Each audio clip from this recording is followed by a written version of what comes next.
Никита вышел из своего маленького домика на окраине городка, держа в руках старую алюминиевую кастрюлю с кашей. Его дом стоял на краю узкой улочки, где дома были старые, но крепкие. В конце переулка стояли контейнеры для мусора. Вокруг них всегда собирались бездомные собаки, худые, лохматые, но верные тем, кто хоть раз дал им кусок хлеба. Никита каждый день приходил к ним. Он давно привык к этим прогулкам, которые были для него почти ритуалом.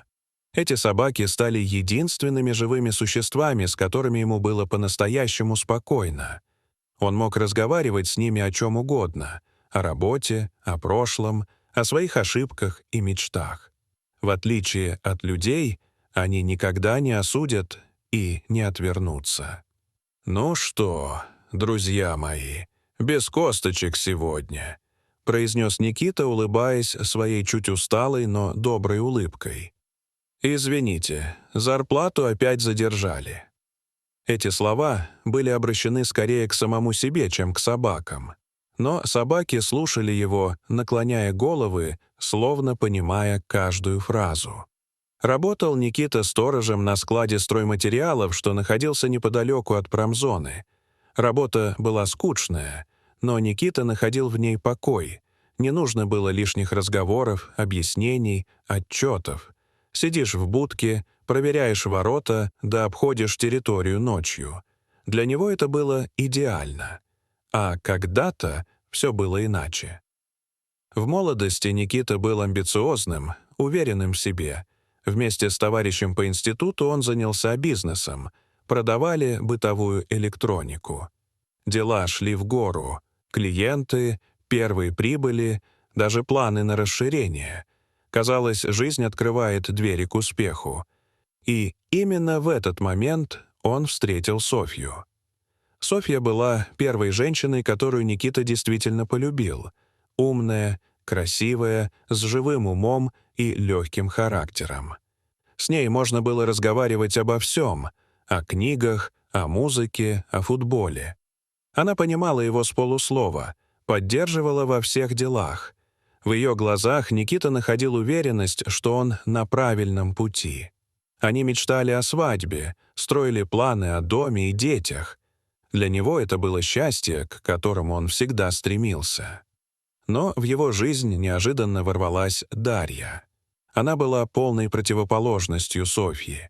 Яркая, эксцентричная, с вызывающей улыбкой и манерами, всегда в центре внимания.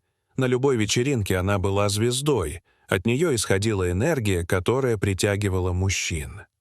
Никите показалось, что в ней есть то, чего не хватает Софье — огонь, страсть, сумасшедшая энергия. И однажды он поддался.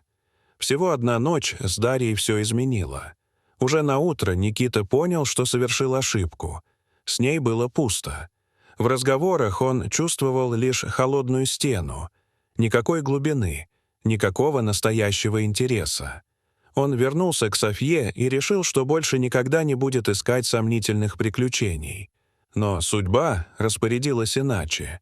Через месяц Дарья пришла к нему с известием. Она беременна. Для Никиты это был удар. Он понимал, что любит Софью, хотел быть с ней. Но теперь все рушилось. Когда Софья узнала правду, она не простила его и ушла. Никита, мучимый чувством вины, женился на Дарье, хотя и не испытывал к ней настоящих чувств. Она была красива, но в реальности оказалась капризной, эгоистичной женщиной, с которой трудно ужиться. У них родился сын, Андрей. Дарья видела в нем шанс на будущее. Она мечтала, что он вырастет успешным, сделает карьеру и уедет в Европу. Но Никита все больше гас. Его работа инженером не приносила радости. Он чувствовал, что жизнь проходит мимо.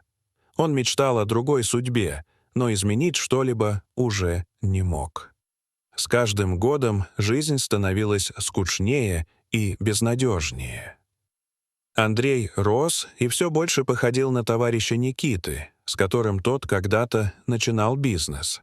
Это тяготило его, словно напоминание о предательстве судьбы. А отношения с Дарьей только ухудшались. Она требовала деньги, дорогие вещи, одежду, проводила больше времени в салонах красоты, чем дома. Никита все сильнее замыкался в себе. Однажды он вернулся домой раньше обычного и застал Дарью с тем самым другом.